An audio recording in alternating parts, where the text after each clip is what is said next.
эфире новости, в студии Кристина Якупова. Здравствуйте. В Якутии действуют 33 лесных пожара. Их тушением занимаются более 1000 человек. Ремонт дорог начат в Нерюнгринском районе республики. В Ботаническом саду Северо-Восточного федерального университета проходит фестиваль любования весенними цветами. Сложная лесопожарная обстановка сохраняется в 5 районах Якутии. На территории региона действуют 33 природных пожара. За сутки ликвидировано 3.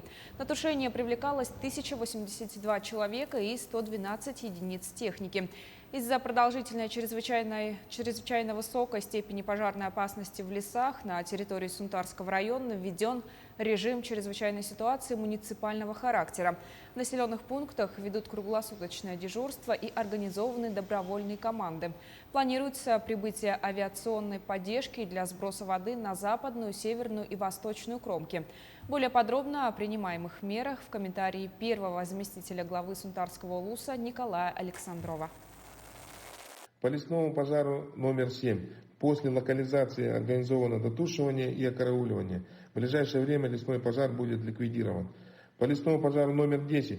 Действует в 40 километрах от села Хоро. В настоящее время лесной пожар разработан вокруг всех кромок. Планируется локализация. По лесному пожару номер 11. Действует в 5 километрах от населенного пункта Хоро. Работает 136 человек, в том числе бойцы из Федерального резерва авиалесохраны. Южные и юго-восточные кромки лесного пожара контролируются. Угрозы населенному пункту нет. В период навигации особое внимание будет уделено отгрузке угля с разреза Джибарики-Хая и Сангарского угольного разреза. Об этом накануне говорили на заседании правительственной комиссии по организации перевозки грузов под председательством первого вице-премьера Якутии Дмитрия Садовникова. План завоза жизнеобеспечивающих грузов в навигацию этого года составляет более 1 миллиона тонн. В связи со снижением объемов добычи угля в Джибарике-Хая был разработан план-график замещения на уголь Сангарского разреза. Практически весь объем, за исключением Амгинского района, замещен на Сангарский угольный разрез. На реке Яне уже отгружено 66% от плана. По реке Колыме начата отгрузка каменного угля для нужд Абыйского района. Уже отгружено 58% от плана. В Нерюнгри идет ремонт внутригородских дорог и благоустройство дворовых территорий. Также ежедневно ведутся работы по очистке проезжей части от щебня, пыли и мусора. Тамара Игнатьева с подробностями. В данное время производится ямочный ремонт и разметка улиц города. Также начались работы по сплошному асфальтированию 2 участков. Это улица Чурапчинская и въезд в город с улицы Амгинская до Кравченко. Эти участки были выбраны из-за высокой интенсивности движения и по предписанию ГИБДД привести их в нормативное состояние. Между Нерюнгринской городской администрацией и ООО ТТСК «Вираж» заключен муниципальный контракт на выполнение работ по ремонту асфальтобетонного покрытия автомобильной дороги улицы Чурапчинская. На сегодняшний день произведены работы по очистке автомобильной дороги и ямочный ремонт. После завершения работ по улице Чурапчинская подрядчик переходит к ремонту, к капитальному ремонту улицы Ленина. Кроме этого, в этом году начнется капитальный ремонт по проспекту Ленина, который запланирован на 3 года. В первую очередь будут установлены водоотводные лотки, заменены тротуары. Основной отрезок, который планируется сделать в этом году, это отрезок от улицы Геологов до улицы Карла Маркса. В следующем году работы по капремонту будут продолжены до улицы Дружбы народов. И следующий 3-й этап предполагает до улицы Мира. Сегодня мы нашли понимание Нерюнгринской районной администрации, где глава Роман Михайлович Шегельняк, он действительно настаивает на том, чтобы эти работы были ускорены, для того, чтобы мы могли перейти уже к следующим улицам, потому что с сегодняшними темпами капитальный ремонт улиц в городе Нерюнгри очень сильно затянется. Единственное, что может помешать работе подрядчиков, это погода. Всем известные капризы южноякутского лета балуют частыми дождями, что, конечно же, не соответствует технологии производства дорожного полотна. Зато подрядчик нацелен работать без выходных и уложиться в намеченные сроки с требуемым качеством. По всем, значит, видам работ, которые должны пройти по ремонту дорожной сети в этом году, конкурсы аукционы проведены, подрядчики определились. Вот это люди, которые, это техника, которая у нас находится в городе. Вот, они местные, мы с ними работаем уже по много лет по разным видам работ. Вот, поэтому у нас есть полное взаимопонимание. Наряду с ремонтом дорог в этом году в рамках программы формирования комфортной городской среды началось благоустройство дворовых территорий по проспекту Дружбы народов 8/1 и 6/1. Значит, там меняются пешеходные дорожки, бордюры, ограждения. Также будет благоустроена уже по новым требованиям детская площадка с покрытием. Так, по программе поддержки местных инициатив выиграла дом Ленина 25/1. Там идет, значит, работы по детской площадке. Называется детская и спортивная площадка. Работы начаты. Кроме всего, ежедневно ведутся работы по очистке проезжей части от щебня, пыли и мусора, по очистке от мусора городских территорий и урн, по срезке арматуры на дорогах. Таким образом, подготовка к зимнему периоду в Нерингри идет полным ходом. Тамара Игнатьева, Захар Головин, Нерингри. Свыше 18 тысяч тонн молока заготовили в республике, что составляет 30% от плана. В этом году всего заготовят 57 250 тонн. Отмечается, что многие районы перевыполняют месячный план. Лучшие объемы показали Амгинский, Сунтарский, Мегино-Кангаласский, Верхневилюйский, Верхоянский, Алекминский, Усть-Алданский и Мирнинский районы. В 2021 году на поддержку производства и переработки продукции скотоводства, куда входит заготовка молока, предусмотрено 2 миллиарда 800 миллионов рублей. Свыше половины суммы выплачено районам в первом квартале года, а до конца июня будет перечислено 36%. В сентябре оставшиеся 10%. Сыр местного производства поступил в продажу в Ленском районе Якутии. Его вкусовые качества уже успели оценить многие ленчане. Подробности в сюжете Светланы Болеевой. Сыр ленский, мягкий, свежий и очень вкусный, с утра уже на прилавке фирменного магазина. Его стоимость за килограмм немногим более 450 рублей. Распасован сыр небольшими головками по 370 грамм. Срок годности 10 дней. Сегодня этот продукт самый востребованный в магазине. Сыр очень вкусный, пользуется спросом. У нас буквально его только привезли, через 1,5 часа сыра нет. 15 килограмм распродается буквально за 1,5 часа. То есть люди, как говорится, один попробовал, второй попробовал. И все, разрекламировали. Теперь у нас за сыром очередь. В общем, до обеда сыр на прилавке магазина не залеживается. Ленчане покупают его по нескольку головок сразу. Если честно, я беру только первый раз. Наслышана, вот успела, прибежала. И мама заказала попробовать. Поэтому взяли на пробу. Ну, раз хвалят, значит вкусно.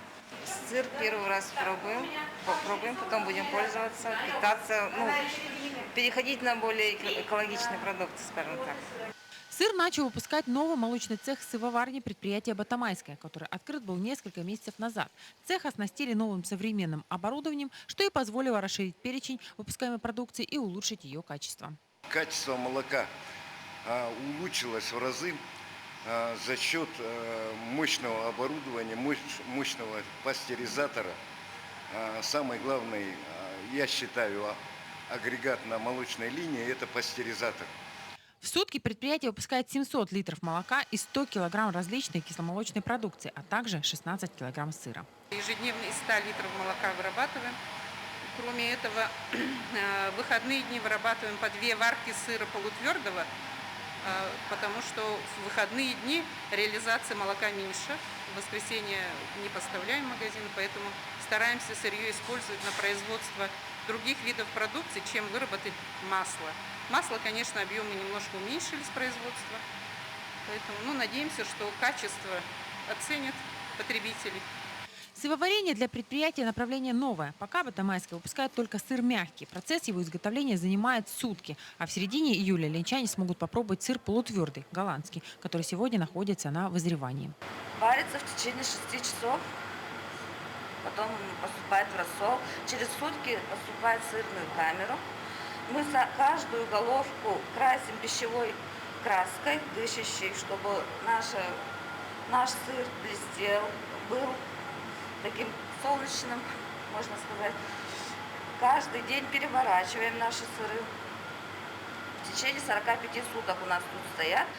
Помимо сыра на прилавке магазина появятся и поменявшие свои вкусовые качества и упаковку молочной продукции. Это молоко, сливки, сметана, кефир, йогурт и, кстати, линейка вкусов этого продукта увеличилась вдвое. В ближайшее время в магазины поступит снежок и ряженка. Улучшилась упаковка. Перешли мы на тетрапак, экологичную упаковку. Да она и не то экологичная, это одно, и второй плюс, дешевле получается себестоимость изготовления продукции. Молочная продукция предприятия уже давно зарекомендовала себя на местном рынке. Сыр тоже пришелся по вкусу линчанам. Поэтому многие покупатели оставляют лишь одно пожелание предприятию – выпускать больше полюбившегося сыра, чтобы его хватило всем желающим. Светлана Болеева, Виталий Андреев, Ленск. Древнейшую в мире вечную мерзлоту обнаружила международная группа ученых в поселке Батагай Верхоянского района республики. Слой почвы, лежащий на глубине 50 метров, был заморожен в течение 650 тысяч лет. Одна из особенностей находки состоит в том, что слой пережил несколько периодов потепления и похолоданий. Вместе с тем, в период с 40-х по 60-е годы часть склона была частично вырублена. По ней передвигались тяжелая гусеничная техника, что привело к уничтожению растительности. В результате почва сползла, обнажив вечную мерзлоту. Нанесенный урон непоправим. Земля продолжает оттаивать каждое лето. Это опасно для мирового климата, так как активизируются бактерии и расщепляют древнюю биомассу, выделяя углекислый газ и метан. Более 60 якутян вышли на второй субботник в рамках проекта «Мусору нет». Волонтеры убирают мусор, оставленный после пикников в окрестностях Намцирского тракта. В рамках проекта этим летом будут ликвидированы несанкционированные свалки неподалеку от Якутска, информация о которых была собрана с помощью цифровой карты свалки.ekt.ru. В первом субботнике этого сезона приняли участие более 100 неравнодушных горожан. Общими усилиями было собрано более 350 мешков и более 90 кубометров мусора на Маганском тракте. Организаторы отметили, что все волонтеры обеспечены защитными масками, перчатками и мусорными мешками. Это массовый городской субботник. Мы организовываем уже не в первый раз. В этом году это уже второй субботник. Мы приглашаем волонтеров и организуем поездку, вывозим их на автобусах, предоставляем обязательно маски, панамочки. В этот раз мы еще предоставили им бутыли. И отвозим на локацию. В этот раз мы едем по Намцирскому тракту. И они там, убирают мусор. Очищаем лес от мусора. Сейчас записано 60 человек у нас по форме, но, в принципе, некоторые мы видим, что подходят с друзьями, которые не записаны. Тем не менее, мы их все равно принимаем. Мы очень рады, когда люди откликаются и зовут еще с собой друзей. Ботанический сад Северо-Восточного федерального университета распахнул свои двери для гостей Сиреневой субботы, очередного мероприятия фестиваля любования цветением саханами. Собравшимся гостям удалось увидеть редкое явление в Якутии – цветение сирени.